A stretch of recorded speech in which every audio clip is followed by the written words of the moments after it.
Olá, meus amigos e minhas amigas do site Notícias Agrícolas. Estamos aqui para mais um programa Conexão Campo Cidade. Como vocês sabem, o nosso programa tem como propósito maior unir os interesses, os assuntos, os conteúdos, tudo que é relevante para promover uma maior união entre o público urbano e o público rural.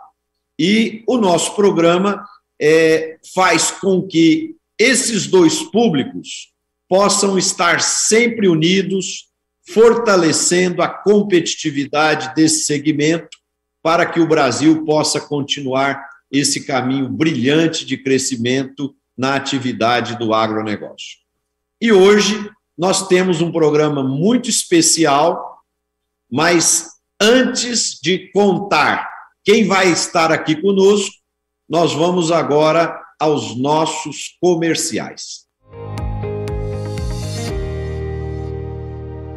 Oferecimento Mosaic Fertilizantes. Se a Mosaic Fertilizantes faz toda a diferença.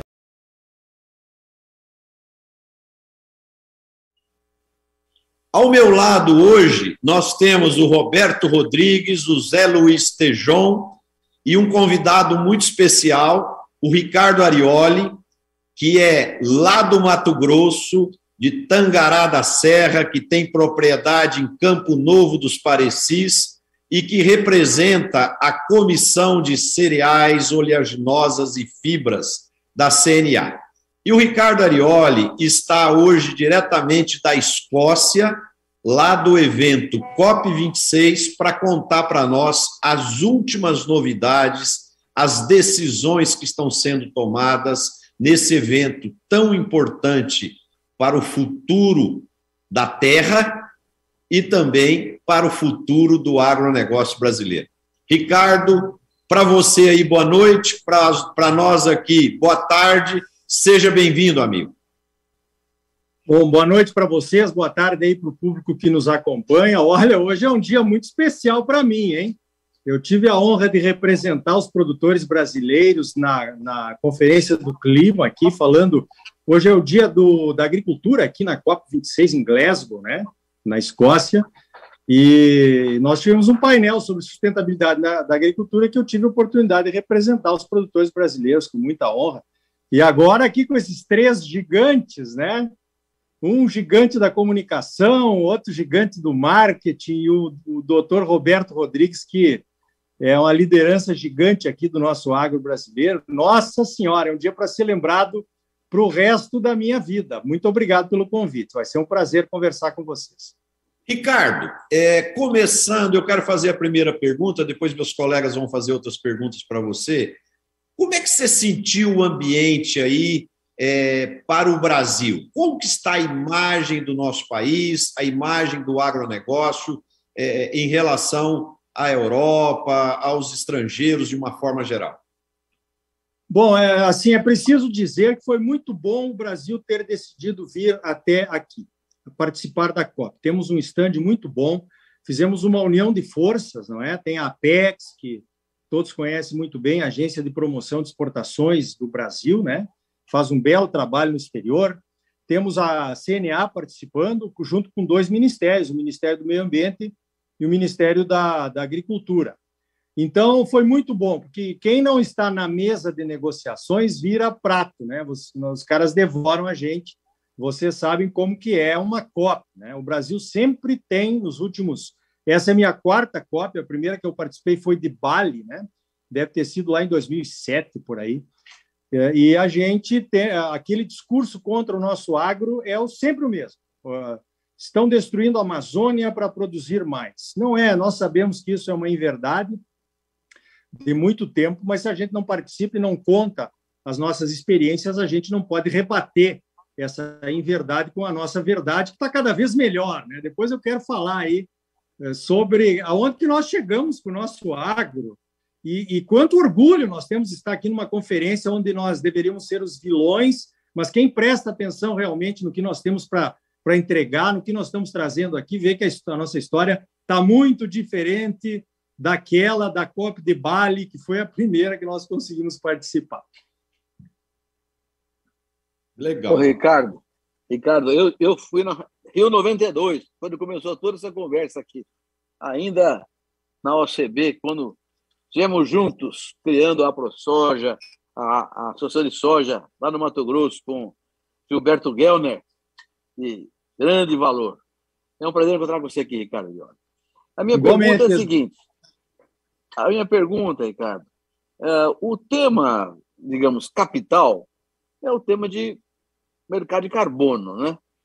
Como é que está? Está avançando isso? Eu vejo pela mídia que há uma certa dificuldade, algumas diferenças entre países. Como é que está sentindo a expectativa do mercado de carbono? Como é que a coisa vai avançar? Então, doutor Roberto, as negociações a respeito desse pagamento pelo carbono, elas estão acontecendo ainda. E as negociações mais importantes estão acontecendo agora, nesta semana, nessa última semana, né? A semana passada foram as preliminares. Nós temos gente competente aqui, capacitada, né? Tem o Moser aqui, que está na minha frente no sofá, aqui nós estamos dividindo o mesmo apartamento, e é uma pessoa muito conhecedora do assunto e está lá participando das negociações. Então, ainda é uma incógnita.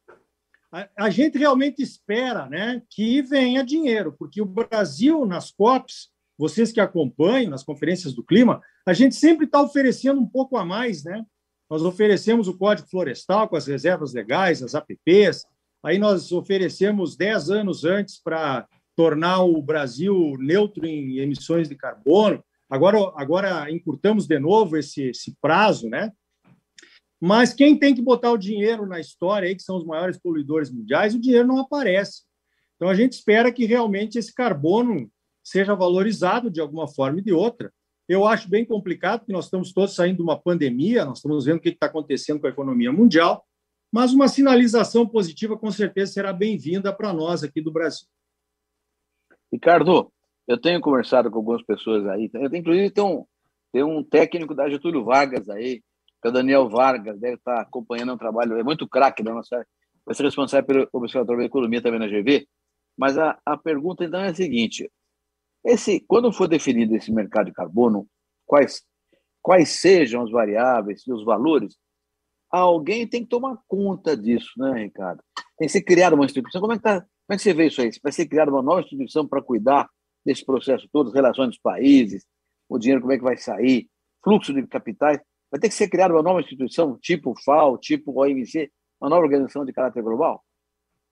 Olha, eu espero que sim, né? Porque nós teríamos que separar essa questão toda aí. Senão a gente fica na questão só na questão política e nós temos que ir para a parte prática, né? Inclusive, nós tivemos algumas conversas aí com o pessoal do Ministério da Agricultura, da Embrapa, e eu acho que a FGV vai ser importante também, até nós poderíamos, depois, na volta, doutor Roberto, vamos marcar uma reunião sua lá na Comissão de Cereais, Fibras e Oleaginosas para tratar desse assunto, né? Vamos trazer o Ministério da Agricultura. Eu vejo, doutor Roberto, que nós temos muitos esforços que estão puxando a corda para lados diferentes, que querem medir o carbono, querem ter um projeto de carbono para chamar de seu. E o Brasil não pode ser assim. Nós temos que encaixar um projeto brasileiro, onde todos puxemos a corda para o mesmo lado, né? A FGV, o pessoal da Exalc, o pessoal da Embrapa, todo mundo que está tentando fazer, a Bayer, né, que é uma empresa que está presente aqui também, tem o seu próprio projeto de carbono, mas a medição do carbono, pelo menos, nós teríamos que chegar num acordo para que fosse um critério só, né? Essa é a minha opinião. Tem razão. A métrica tem que ser calculada de maneira justa, né? Para que o problema da economia verde, ou da nova economia limpa no mundo, não seja um fator a mais de protecionismo, né, Ricardo? Isso que é a nossa preocupação, né? Não queremos mais protecionismo contra nós, né? Exatamente. Depois, se a gente vem com cada um com uma métrica, não, compra de mim porque a minha métrica é melhor. Não, a nossa competição não pode ser interna, né? A nossa competição tem que ser com outros países ou com outros produtores, se for a questão do carbono do agro, né? Mas não internamente. Isso seria lamentável para nós aqui. Arioli, primeiro, parabéns pelo teu trabalho aí de consciência que você faz aí na comunicação. Parabéns. Eu acabei de receber aqui um WhatsApp da Ida Beatriz. Ela é presidente do Sindicato Rural de Cáceres, e uma produtora pantaneira. Então, enquanto a gente fica aí discutindo um monte de coisa, a Ida é um exemplo, me mandou aqui uma mensagem, está fazendo um trabalho aí de carbono neutro, está fazendo um trabalho junto com frigoríficos, junto com supermercados, está fazendo um trabalho que é o sonho de consumo de todo mundo que fica falando lá na COP26. E você, que gosta muito da comunicação, a pergunta que eu tenho é: o Brasil não precisava pedir nada a ninguém. A Ida me mandou aqui uma mensagem de tudo que ela está fazendo, e está fazendo. Quer dizer, ela não está pedindo, ela está realizando tudo que é o sonho de consumo do consumidor planetário. Mas por que nós, Arioli, agora você vai me ajudar, por que a gente não consegue dizer a realidade que a gente tem? Eu acho que nós somos, com aquela história do Chacrinha, quem não comunica se estrumbica. A Ida Beatriz, presidente do Sindicato Rural de Cáceres, pecuarista pantaneira, olha como ela se descreve, pecuarista pantaneira, fazendo carbono neutro, fazendo acordo com os frigoríficos, com supermercados, participando. Ou seja, Arioli, caramba, né? A gente já faz, e a gente parece que está pedindo para fazer, a gente já faz. E parece que a gente está pedindo alguma esmola para passar a fazer. Quantas Ida Beatriz você conhece, meu amigo camarada do Mato Grosso? Pois é, Tejon, isso aí tem um pouco de tudo, eu acho, né? Essa nossa incompetência de montar um mercado robusto, interno, para a gente mensurar o carbono, qualquer um que seja, né? Tem lá 3, 4 tipos de carbono que pode ser mensurado: carbono sequestrado, o carbono incorporado ao solo, enfim, né? O carbono evitado, nós falamos muito disso, né? O aumento da produtividade, quanto nós economizamos de área, né? De abertura, com o aumento da produtividade da soja nos últimos anos, com a segunda safra de milho, né? Só no Mato Grosso são 10 milhões de hectares a menos, porque nós estamos conseguindo produzir o milho depois da soja. Aí entra a pecuária na integração, é uma coisa lógica, né? O gado vem para dentro da fazenda de grãos, onde tem o pasto de qualidade durante a época da seca, que é justamente quando está faltando lá o pasto na pecuária tradicional. A idade de abate está diminuindo, nós estamos conseguindo botar mais cabeças por hectare. Então, eu acho que é um pouco de comunicação, na minha opinião, um pouco de ego, e também eu acho que talvez um pouco de incompetência, né? Principalmente nossa, de produtores, de conseguir mirar um mercado que possa, digamos assim, fazer... Tem muita gente querendo comprar esse carbono. Nós não estamos conseguindo chegar lá nesse comprador. Então, essa é a pergunta, né? O que fazer? Eu acho que essa seria a resposta que nós teríamos que dar. Eu acho que aqui, Tejon, um ponto que eu acho, assim, na minha visão, aqui não é a questão de pedir. Eu acho o seguinte: o cliente, que é o mundo desenvolvido, ele está cobrando determinadas posições das diferentes nações. Quem polui tem que pagar para quem sequestra carbono do meio ambiente. Então, aqui não é uma questão que eu acho de pedir, é uma questão de fazer justiça. Do mesmo jeito que eu pago o profissional que vai ali e faz um trabalho para mim, na minha opinião, os países desenvolvidos que poluem mais o meio ambiente aqui da Terra, eles vão ter que pagar para os países que sequestram carbono. Não sei se vocês concordam. Claro, mas o problema, Marcelo, acho que o que o Tejão está se referindo é o fato de que a gente comunica, mas as pessoas ouvem o que querem ouvir, e não a verdade.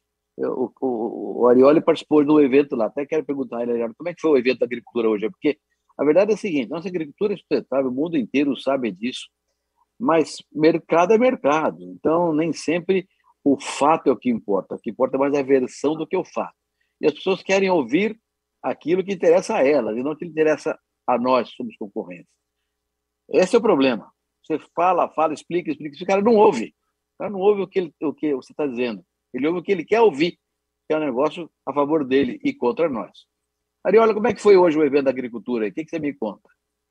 Olha, o evento foi muito robusto, muito robusto. Nós tivemos, o Brasil montou 2 estandes, um em Brasília, né? A CNI montou um estande em Brasília, então foi possível conectar esses 2 estandes, aquele que estava lá em Brasília, esse aqui da COP, e nós tivemos participantes nos diversos painéis em 2 locais diferentes. Então não precisou vir todo mundo para cá, né? Que é uma redução de emissões, inclusive, né? Se você pensar na viagem. É verdade. Aí. Eu acho que a comunicação nossa está muito boa, os argumentos, os números. A Embrapa está fazendo um belo trabalho. Aquele carne carbono neutro, aquilo foi um tiro no alvo. Agora saiu carne de baixo carbono, ano que vem sai a soja de baixo carbono, já estão fazendo do café. E isso aí eu acho que foi um espetáculo. Nós ainda estamos começando a entender o poder que vai ter essas medições e essa comunicação, né, nesses selos que a Embrapa está propondo aí. Então, eu gostei muito. A primeira COP, a última que eu estive foi lá em Copenhague, né? Já faz algum tempo, mas é a primeira COP que eu sinto que nós, produtores, estivemos muito confortáveis com a mensagem que nós temos para trazer, que é essa questão do aumento da sustentabilidade, né? Primeiro, por lei, porque a nossa reserva legal é a APP, né? É um pré-requisito. Se você não tiver um CAR, uma reserva legal, você não pega dinheiro no banco, você não vende a sua produção, o frigorífico não pergunta quantos quilos de carne, quantas arrobas você tem para vender, a trade não pergunta, a primeira pergunta não é quanto você quer na sua soja, a primeira pergunta é, você tem CAR? Eu quero ver a sua reserva legal. Essa é a primeira pergunta, é o nosso pré-requisito, né? Então, eu acho que daí temos a segunda safra, temos a integração lavoura-pecuária. Então, a nossa comunicação está muito boa, os elementos estão aí e está todo mundo falando nisso. Agora, realmente, né, doutor Roberto, Tejon, será que nós estamos pregando para os convertidos? Como é que a gente faz essa mensagem chegar onde ela precisa, né? A bioenergia entrou. O Tejon sempre fala, né? Que a mensagem nossa não está chegando. Ricardo, é um problema de emissor, viu? O emissor, para falar com a galera que não é a convertida, você tem que ver o emissor. Se o emissor não tiver empatia com o target, a comunicação é natimorta. Pois é, e talvez os emissores, né, Tejon, não sejamos nós os produtores, nós temos que ter alguém que entenda qual é a mensagem que nós queremos passar, que tenha a interlocução com esse não convertido para chegar até lá, né? Tem que ser querido pelo não convertido, senão não tem papo para começar. Gente, um ponto que eu acho, que o Ricardo até falou isso já en passant, acho que o Roberto e o Tejon também, eu acho que a grande questão no mundo hoje é que todo mundo fala, mas ninguém quer pôr a mão no bolso. Né? Ninguém põe a mão no bolso. Por exemplo, eu vou dar um exemplo para vocês. Outro dia, nós estamos aí num pós-pandemia, né, onde a fome no mundo aumentou muito, no Afeganistão, no Iêmen, em alguns países da África, mesmo alguns países da América Latina. Então, a fome hoje é uma preocupação muito grande. E a ONU fez um cálculo que, para resolver a questão da fome no mundo, precisaria de 7 bilhões de dólares. 7 bilhões de dólares é muito dinheiro para nós 4 aqui, mas 7 bilhões de dólares para os países ricos não é nada.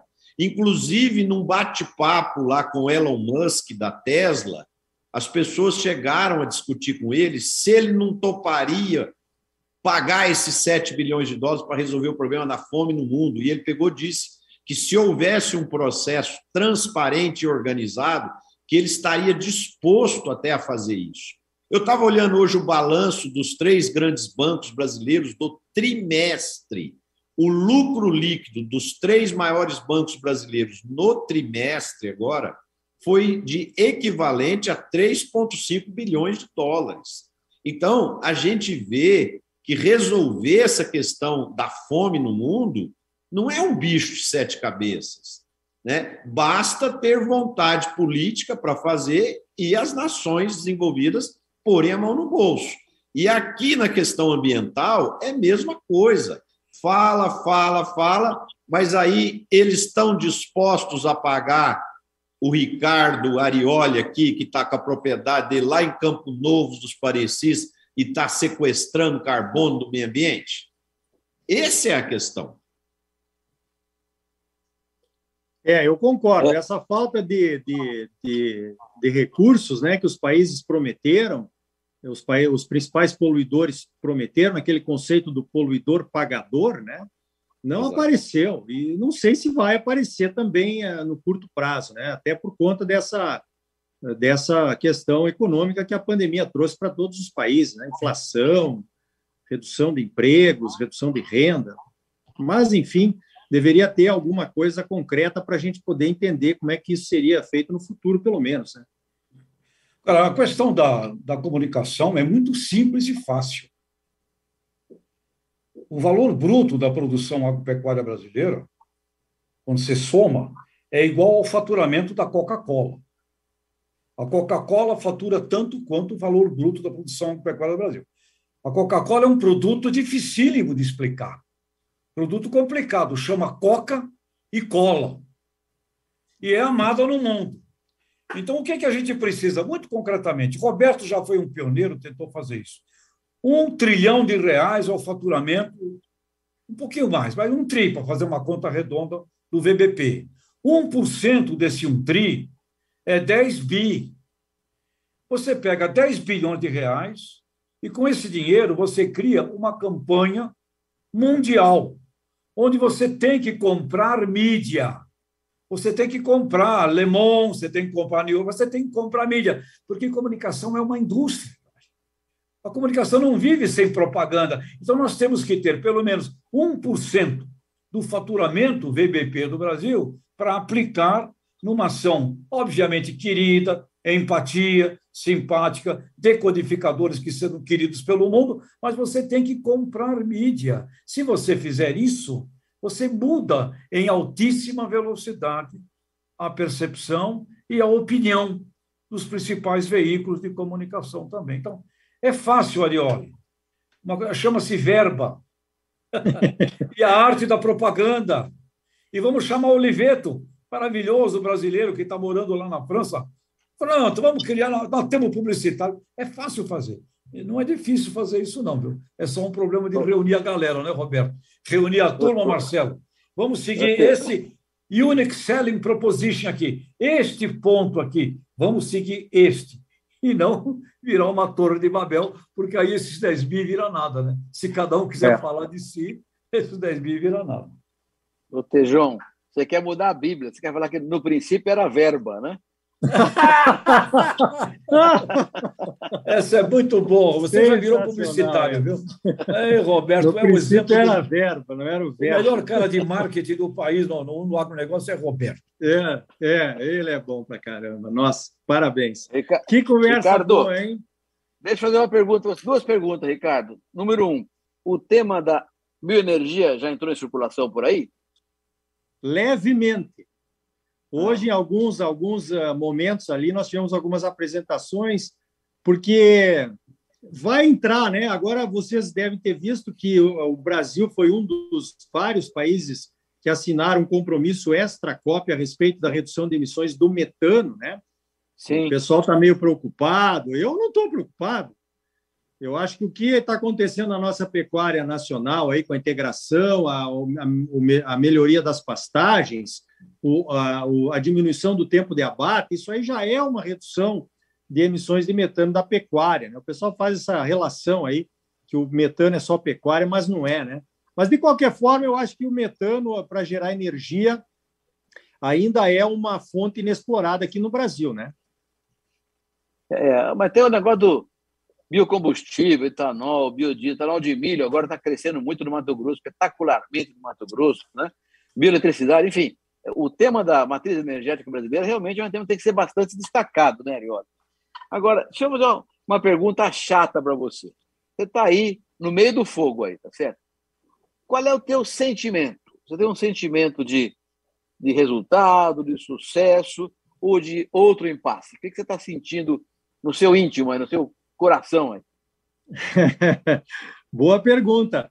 Olha, apesar de eu ter constatado que os nossos argumentos, não é, melhoraram muito, e eu acho que hoje nós temos bons argumentos para mostrar a sustentabilidade do agro brasileiro, né, da agropecuária brasileira, a COP ela é o que é, né? Uma conferência, é uma negociação entre governos, cada um está olhando para si antes de tomar uma decisão. A Austrália mesmo não quis assinar esse negócio do metano, o stand da Austrália está ao lado do nosso, nós fomos lá conversar com eles. O nosso governo tem outras prioridades, a gente não quis assinar. Então, não é bem assim, né? A COP não está aí para resolver, né? A não ser que essa mude. Será que muda? Eu vou devolver a pergunta, doutor Roberto. Será que ela muda? Ricardo, eu estou com a sensação que o governo brasileiro está jogando direitinho aí na COP. Ele está isso sim.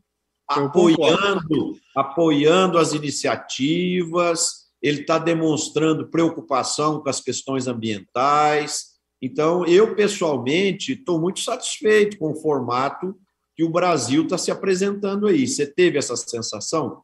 Sim. Aliás, essa questão do metano, por exemplo, que sofreu algumas críticas aí no Brasil, porque a gente não conhece direito, nós vamos ter que voltar agora e começar a entender o que foi assinado, né? Porque não deu tempo de olhar, da gente analisar tecnicamente o que era isso, né? Mas imagina se o Brasil não assina isso, hein? Você já pensou nessa possibilidade?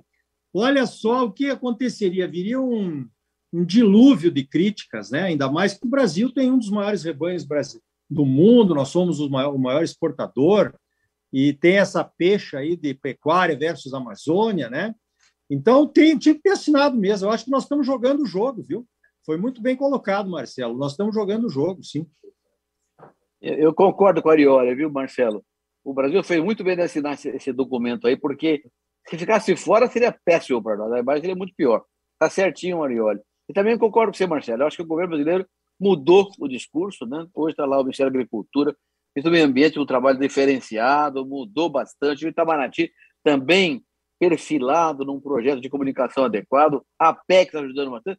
Você tem razão, Marcelo. O Brasil está com uma posição bem melhor do que estava no começo, 2, 3 anos atrás. E eu acho que está existindo um aprendizado, né, Roberto, de compor mais, de dialogar mais e tentar evitar o conflito, né? Então, eu acho que a posição do governo brasileiro está muito boa e eu acho que o Brasil vai colher bons frutos aí com a COP26. E aproveitando esse ensejo aqui que nós estamos conversando, o Valor Econômico divulgou hoje uma matéria sobre um trabalho que o Minerva Foods está fazendo com 25 pecuaristas, né, da Colômbia, do Brasil, da Argentina, do Paraguai, sobre o sequestro de carbono. E lá no estudo fica muito evidenciado que quando a pecuária adota tecnologia, faz um bom manejo das pastagens e consegue promover a produção de novilhos precoces, de alta genética, de alta eficiência, a mesma atividade pecuária que hoje é criticada por emitir gás metano e ser, de uma certa forma, contribuir para o aumento dos problemas ambientais que a gente tem hoje no mundo, essas fazendas que estão nesse programa do Minerva Foods, 3 delas, das 25, são carbono negativo, quer dizer. Então, isso dá um alento para nós muito positivo, né? Porque eu acho que depois da COP26 aí vai vir uma nova pecuária no Brasil, onde toda a cadeia produtiva vai ser incentivada, motivada a ter uma nova postura com tecnologia, com adequação ambiental. E eu não tenho dúvida, não, que até 2030 nós teremos aí uma pecuária bastante sustentável dentro dos princípios de ESG. Marcelo, esse tema aí das emissões de metano, a questão é a seguinte: você não pode colocar o boi emitindo metano com o seu processo de gestão. O boi não está emitindo do nada, ele está num ambiente. E no ambiente tem a pastagem. Então, você tem toda a razão. Uma pastagem bem feita, adubada, um agropasto, sequestra muito mais carbono do que o metano emitido pelo boi. Então, realmente, é carbono zero ou negativo até. Isso tem. E o Ricardo Arioli colocou um tema absolutamente central. A integração lavoura-pecuária, que, modéstia à parte, fui eu que criei, que eu estava no Ministério da Agricultura também, que lancei o tema da Embrapa, né? Está modificando a pecuária de fora para dentro. Porque o agricultor que passou a fazer pecuária fez com tecnologia, com gestão, com cálculo de custo. Isso levou a uma mudança de comportamento. A pecuária de Brasil hoje é um dos setores que mais evoluiu nos últimos 10 anos. Então, realmente, o processo de evolução tecnológica, de gestão, no setor é muito grande e nós vamos contribuir, de fato, com esse tema. Agora, precisa fazer aquilo que o Ricardo falou, acabar com a imagem negativa, desmatamento ilegal, invasão de terra, descumprimento de contrato, Código Florestal ser implementado. São temas óbvios. Então, é só fazer isso acontecer que as coisas vão correr positivamente para o nosso lado. Com certeza. Positivo. Eu queria fazer uma observação. Nós tivemos um painelista surpresa para todo mundo hoje, no primeiro painel da manhã. Acho que ainda era madrugada aí no Brasil, né? Infelizmente, pelo fuso horário.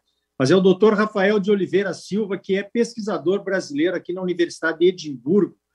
E ele, veja só, eles fizeram um trabalho comprovando que o pasto de melhor qualidade diminui as emissões. Claro. A carne pode ser um fator, a produção de carne pode ser um fator de diminuição das emissões quando a pecuária é bem conduzida.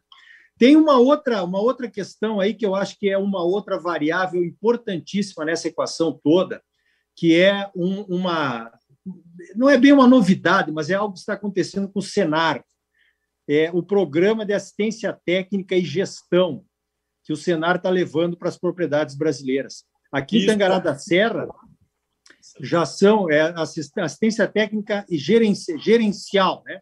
Ajuda o produtor não só com a tecnologia, mas também fazer o gerenciamento econômico da sua propriedade, poder fazer as escolhas de que utilidade, o que ele vai fazer, o que ele vai produzir. Aqui na minha cidade, Tangará da Serra, nós já temos 5 ou 6 grupos de produtores, hortifruti, pecuária de corte, pecuária de leite. Como nós ficamos muito tempo sem uma assistência técnica oficial, olha o Senar entrar nesse vácuo aí, na minha opinião, é muito promissor para levar essas tecnologias aí, doutor Roberto, da integração lavoura-pecuária para o pequeno produtor, né? O pessoal falava hoje que metade dos pecuaristas brasileiros tem menos de 500 hectares, né? E tem que chegar lá no pequeno essa coisa toda, essa revolução. Senão não adianta, né? Sem dúvida, sem dúvida. E isso tudo tem uma versão, ou pelo menos uma vertente inovadora que é fundamental. A pandemia consolidou uma visão que nasceu no começo do século pela ONU. Quando a ONU falou 2050, seremos 9 bilhões, 700 milhões de pessoas, a produção de comida em 60% até lá. Esse tema da segurança alimentar como instrumento de paz, né? A comida do para ter paz, que a ONU levantou no começo do século, na pandemia tem uma dimensão muito mais forte.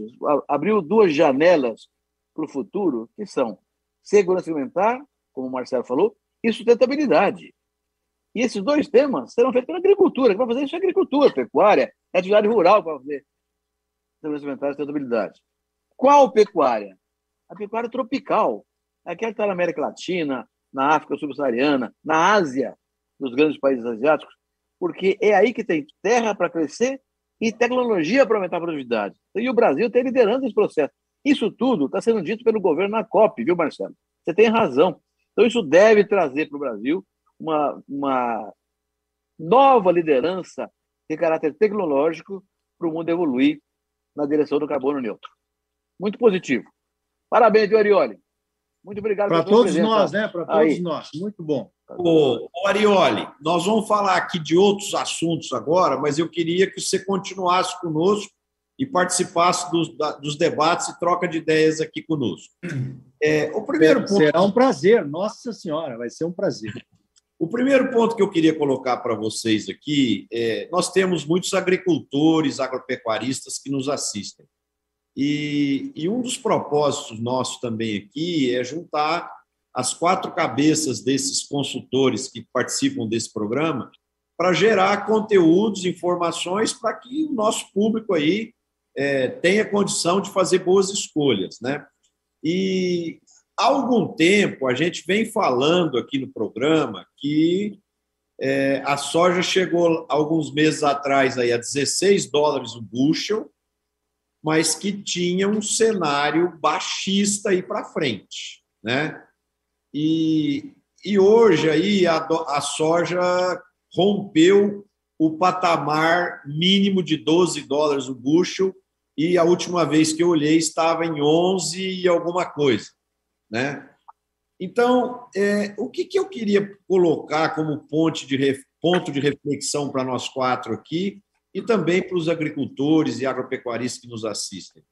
A gente não pode ter uma super ambição de querer acertar o olho do mosquito, ou seja, acertar o pico do preço. Isso tem induzido o agropecuarista brasileiro a perder grandes oportunidades. Então, a gente tem dito aqui no programa, vamos fazer fechamentos escalonados, de vez em quando sai uma condição favorável, vai lá, vende 20% do seu lote, depois vende mais 5%, vende mais 10%, chega no final do ano, você fez uma média bacana, né? Então, eu acho que é muito importante ficar atento a isso.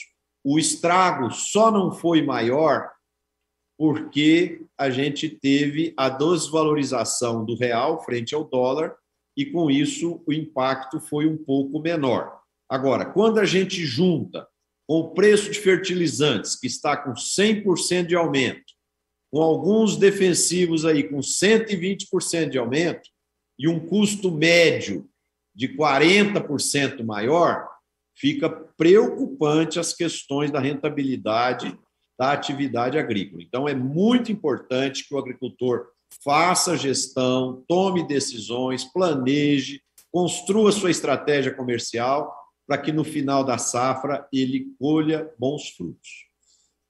Marcelo, esse tema realmente é complexo. Eu participei hoje de manhã de um outro evento e eu vou dar uns números aqui para a gente ter uma ideia de como as coisas são complexas durante a pandemia, no mundo e no Brasil também. Olha só, o índice de preço ao consumidor amplo, que é o INPCA, em janeiro era calculado que seria no ano de 4,37%. 4,37% em janeiro. Em julho, foi recalculado para 6,79%.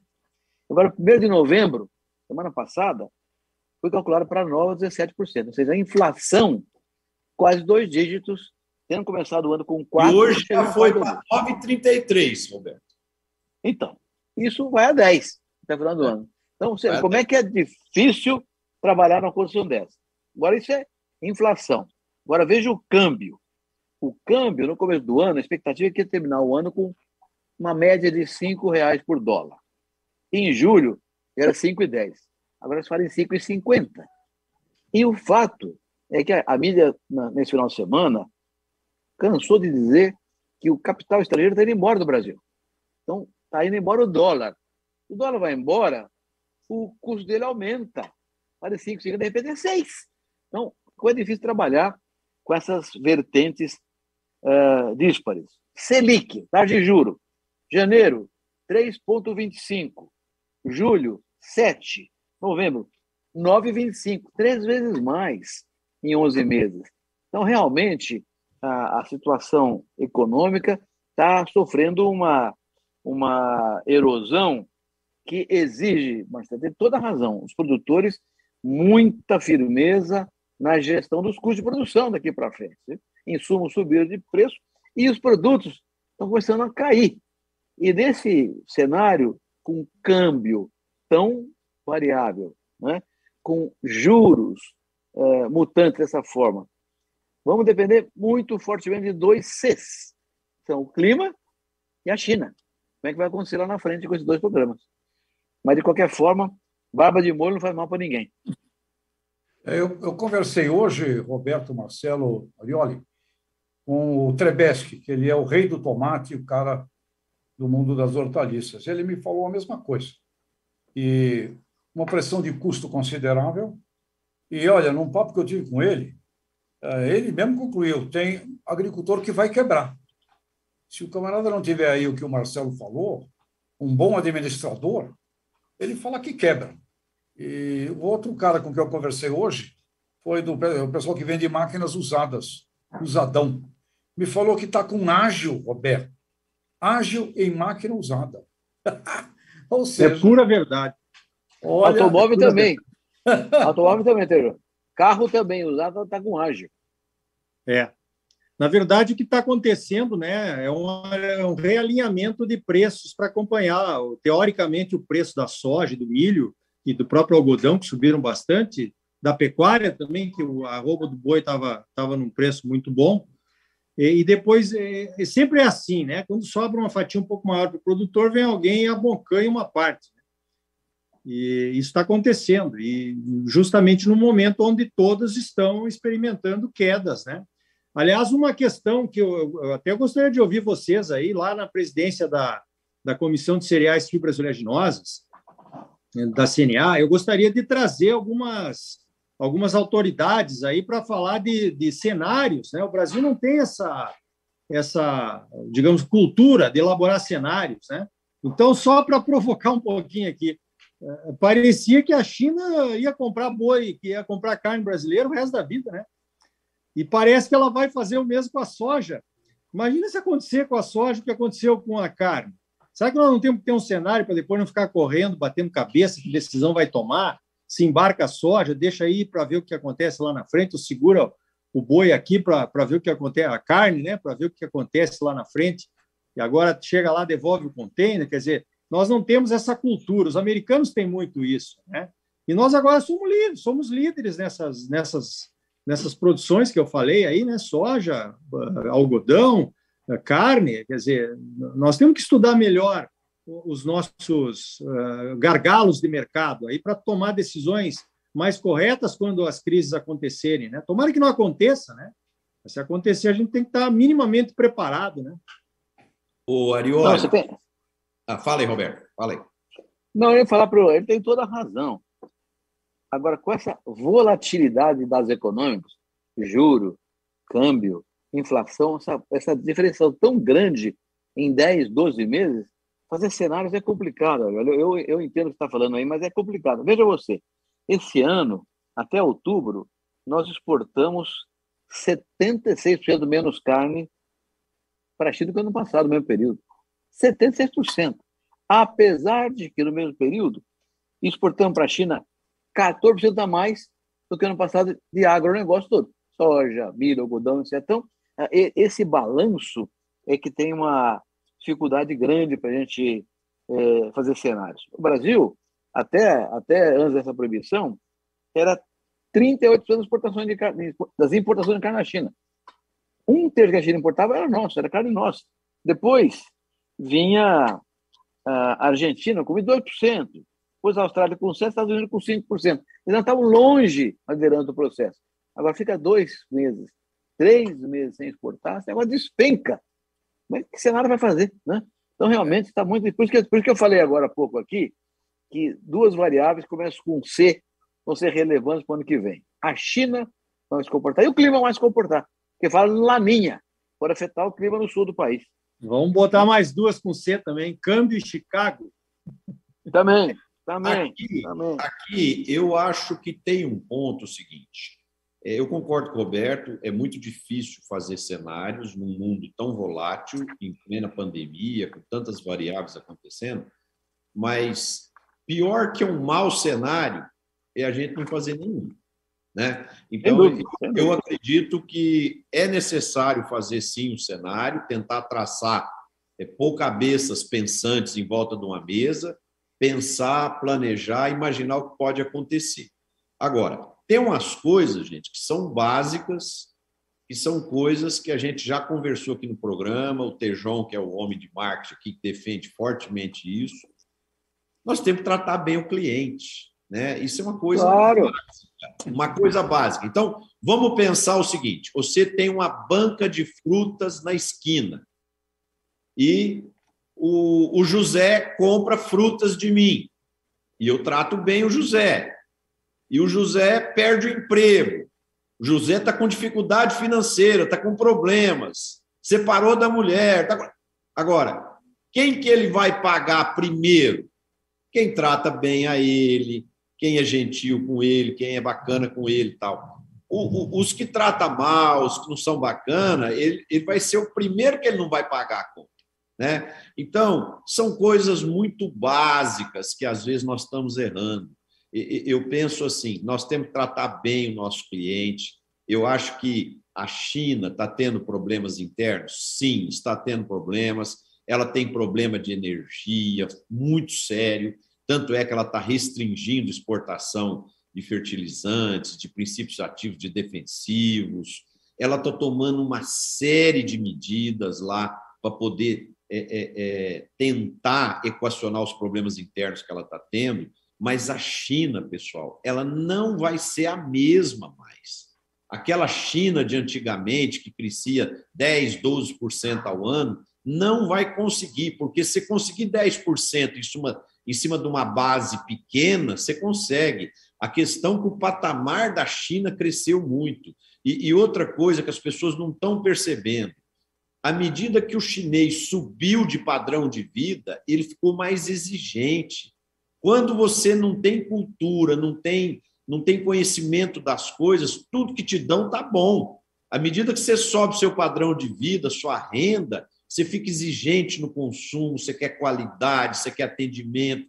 Quer dizer, então, nós vamos ver daqui para frente uma outra China, com crescimentos menores, com problemas internos, e por isso nós também não podemos ter uma hiperdependência de um país que compra, a última vez que eu vi os dados, era 32% de tudo que o agronegócio exporta vai para a China. Quer dizer, é muita dependência de um país só. Quer dizer, então nós precisamos diversificar os nossos clientes. Eu escrevi um artigo recentemente sobre ninguém é insubstituível. É isso mesmo. Se você não tratar bem o cliente, ele vai procurar outro fornecedor. Não é verdade? Vai procurar um que trate bem. Então, temos que cuidar muito desse processo comercial com mais firmeza aí. Com mais firmeza. Agora só colocando mais uma questão aí sobre os cenários, né? Eu me lembro do ministro Reinhold Stefanes, que começou a querer discutir a produção interna de fertilizantes, fósforo e potássio. Você lembra disso, doutor Roberto? Claro. De lá para cá, quanto cresceu o nosso agro? Foi 2008. Quer dizer, quanto cresceu o nosso agro de lá para cá e o que nós fizemos nessa questão de produção interna de fertilizantes, né? Então, é uma questão para reflexão. Fechou a parte de nitrogênio dela, né? E já era pouco, ela ainda parou de produzir. O governo criou, no final do ano passado, um grupo de trabalho para discutir fertilizantes. Um grupo sobre modernização da produção de fertilizante no Brasil. E fez um trabalho bem feito. Inclusive, eu vi o liderança, o pessoal da CNA conversou lá sobre essa temática. Da OCB também, eu participei dessas discussões. Mas é realmente um tema complicado, porque nós importamos 85% nós consumimos. E esse ano vamos vender 45 milhões de toneladas de fertilizante. Mas 5 milhões não é nada, é um crescimento. O Arioli tem razão. Nos últimos 10 anos, nós dobramos o consumo de fertilizante no Brasil. É espetacular o que aconteceu, né? Então, é preciso rever esse processo com bastante critério. Só que o problema é o seguinte: investimentos dessa natureza são gigantescos de retorno longo, retorno lento. Então, é difícil ter um investimento na natureza. O Estado tem que estar presente. Você vê que até a Petrobras caiu fora, né? Então, realmente, é um tema complicado, mas estamos olhando agora. Esse grupo de trabalho está terminando o seu estudo agora para apresentar já em novembro uma conclusão definitiva para a Secretaria Estratégica da República. Não é a Ministério da Defesa. Secretaria Estratégica. E o mercado está dizendo que não vai normalizar essas questões da oferta de fertilizantes até 2023. Tá? Então, nós temos aí mais 2 anos, no mínimo, de sofrimento, de preços altos, de preocupação para o agricultor, para ver se vai ter o produto para ele poder plantar. Né? Então, isso é muito importante que o governo brasileiro bote a mão nisso para começar planejar para, pelo menos a médio prazo, aí, 2025, 2026, a gente tenha uma retomada da produção nacional, para a gente não ter essa hiperdependência que a gente tem hoje da economia global. Exatamente. Marcelo, Agora tem assim, só para complementar, tem notícias boas aí, né? A Embrapa lançou agora um inoculante para milho e para um outro para braquiária, né? Então, talvez a gente faça a mesma coisa no milho daqui a pouco, nas gramíneas, aí que a gente já faz na soja, que é simplesmente não usar o adubo nitrogenado, que é um dos maiores emissores, inclusive, na questão aí do agro, né? Adubação nitrogenada. E aí tem um outro produto da Embrapa agora, que é um tal de bioma fós. Nós vamos experimentar lá na fazenda. Diz que ele solubiliza aquele fósforo que fica preso, né, no solo e solubiliza para as plantas. Olha só que coisa interessante, né? Quem sabe numa crise global de fertilizantes, nós vamos ter algumas soluções caseiras aí, biológicas, para conseguir tornar o nosso agro mais sustentável ainda. Necessidade é mãe da invenção, né? Mas um comentário sobre o que o Marcelo está dizendo. Esse ano, Marcelo, o pessoal comprou adubo no primeiro semestre. Então, esse ano, todo mundo plantar com adubo, vai estar tudo bem, o preço ainda é um preço razoável. Mas para o ano que vem, esse preço que está aí agora vai ser maior ou pelo menos igual. E o preço agrícola vai ser menor. Então, para o ano que vem é que a margem vai ficar estreita, para a safra do ano que vem. Esse ano agora está indo mais ou menos. Então, quero os preços, mas os fertilizantes foram comprados a um preço razoável. Agora, para o ano que vem, é que vai ser complicado o processo, viu? Aí sim, é que a onça vai beber água. É verdade. E aí, eu junto com o que você falou, o Tejon e o Arioli falou há pouco, das questões da importância do Senar, da capacitação, porque nós temos ainda no Brasil 2,5 milhões de propriedades agrícolas de que o agricultor não consegue obter nem 2 salários mínimos médios por mês, né? Então, essa força que a gente vê do agronegócio, essa superprodução, 52% dessa produção vem de 25 mil propriedades agrícolas, só que nós temos quase 6 milhões de propriedades agrícolas. Então, ainda é um processo muito concentrado, onde não há gestão eficiente nas propriedades rurais, e é muito importante que se preocupe com a capacitação, com o desenvolvimento, que o agricultor, do mesmo jeito que ele compra um trator, uma plantadeira, que ele possa comprar um computador com software de gestão, para ele fazer o orçamento, fazer o planejamento dele, para ele ver as margens, para ele ver quanto que ele consegue pagar no fertilizante, ou seja, se o fertilizante está X, ele precisa produzir quanto para ele ter a margem, ou seja, a agricultura é uma atividade empresarial e ela precisa de gestão para que se colha lucros.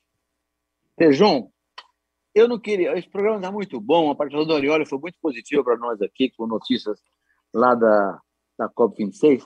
Eu não queria terminar esse programa com tristeza, Tejon, mas aconteceu uma coisa muito triste, a perda da Marília Mendonça.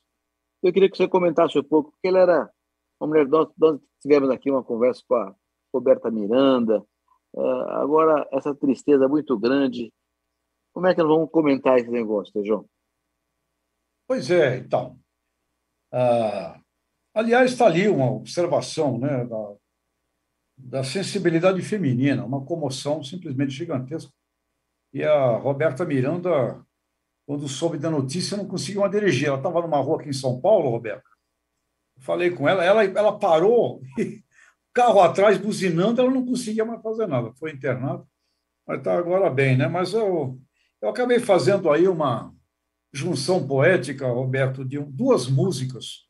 Uma música da Marília, que é A Flor e o Beija-Flor. E nessa música a Marília escreve assim: e você, que é o nosso maior mestre da música aqui nesse nosso encontro, é você, Roberto.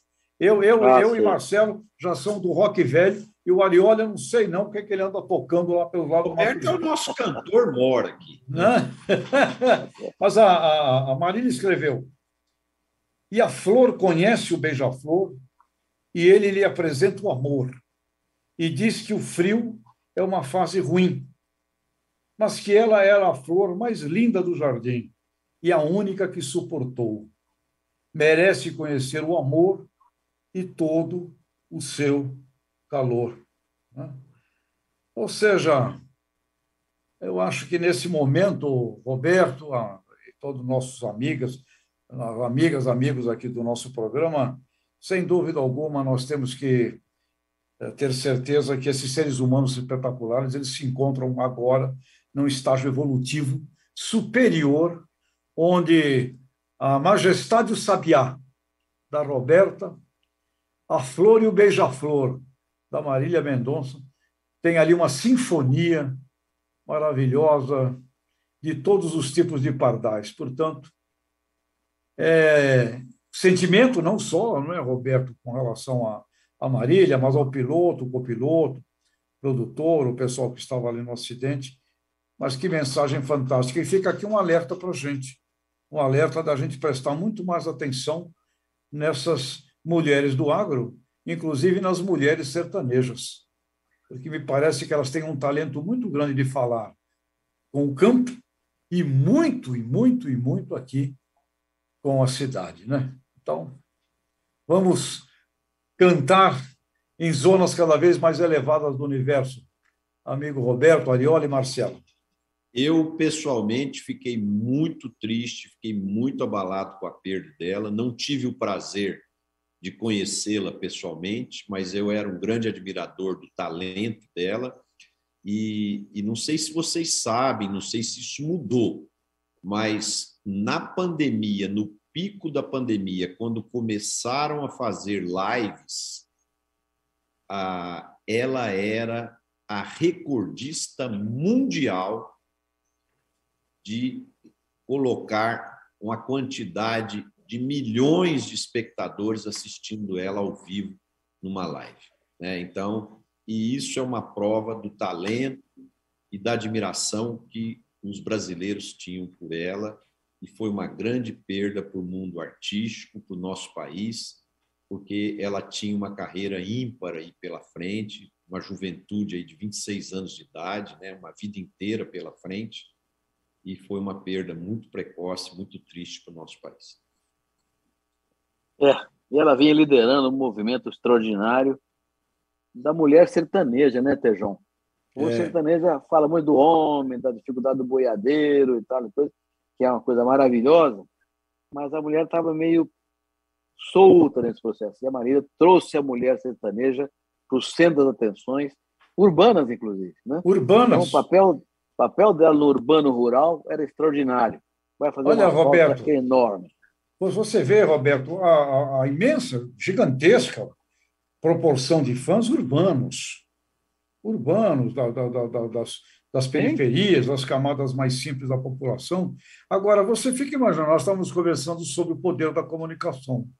O que é essa moça Marília Mendonça? Um ser puro, simples, e me lembrou muito as fábulas do Tolkien, como de Senhor dos Anéis, onde o grande herói é o mais puro dos hobbits, que é o Frodo.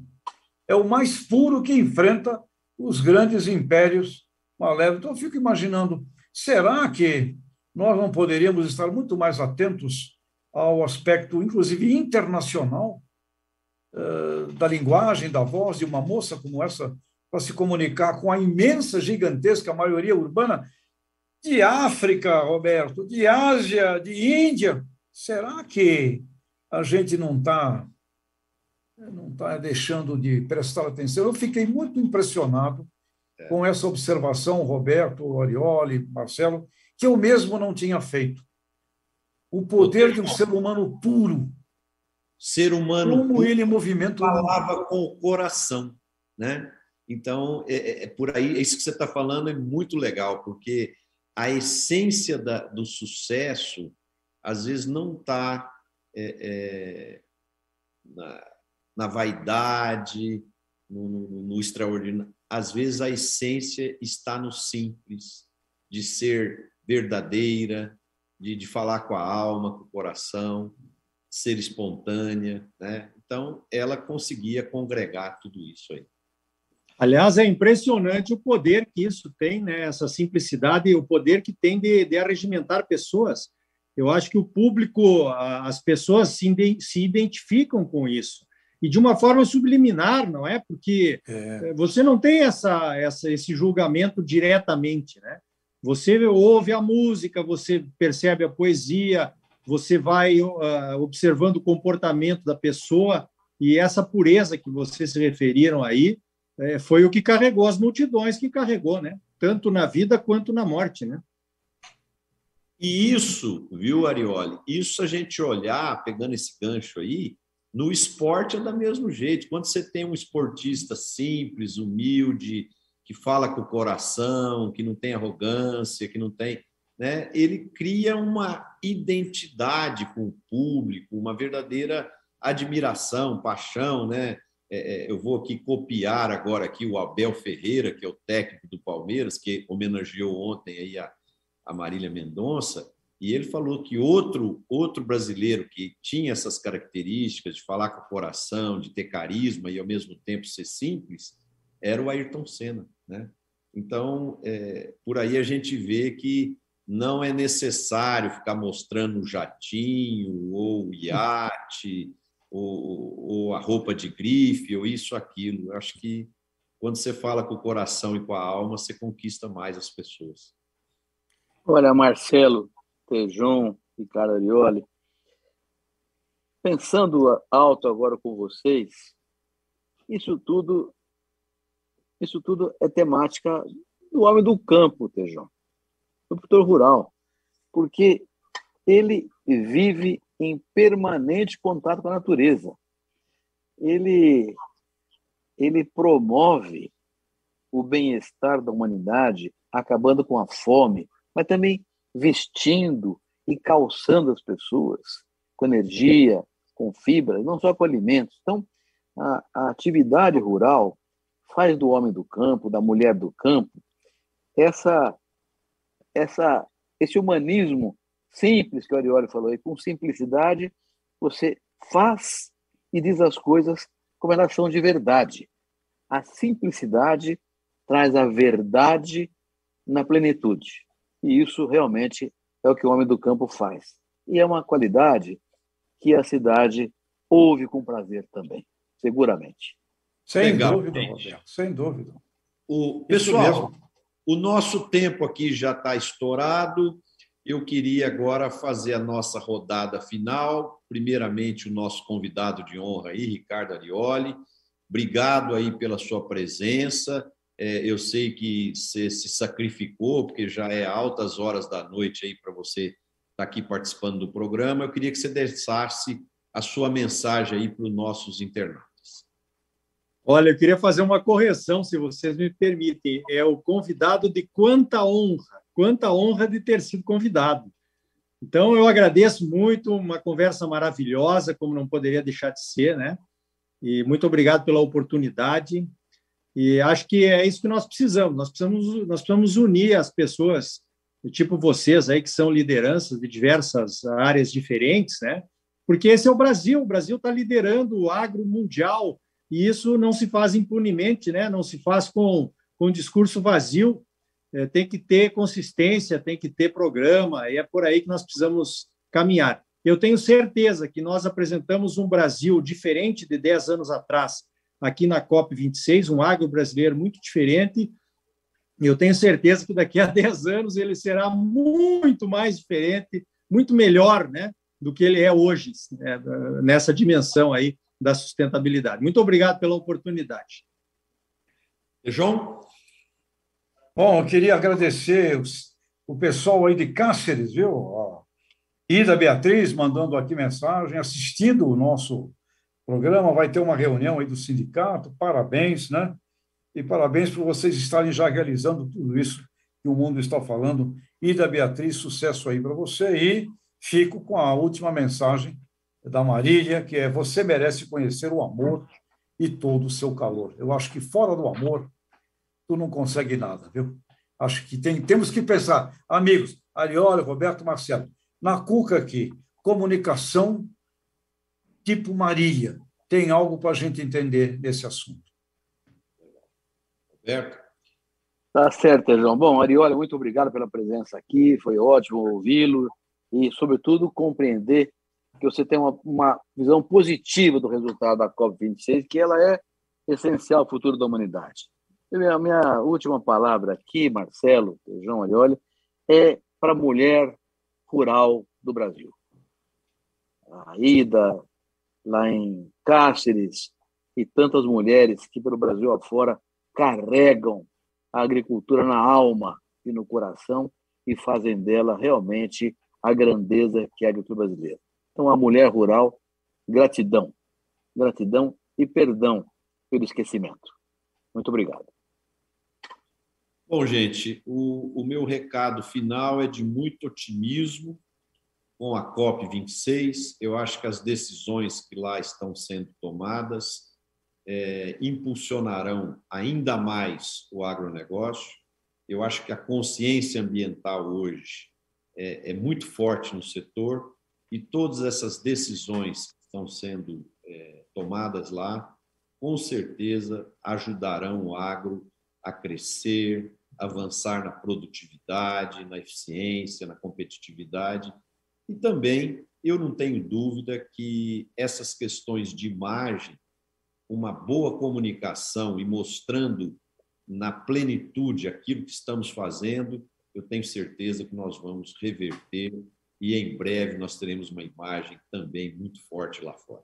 Obrigado aí, Arioli, obrigado, Tejon, obrigado, Roberto, obrigado aos internautas, espectadores e espectadoras aí que nos assistiram até agora e um abraço a todos, boa noite e boa semana. Obrigado. Um abraço, boa semana a todos também. Oferecimento Mosaic Fertilizantes. Se a Mosaic Fertilizantes faz toda a diferença.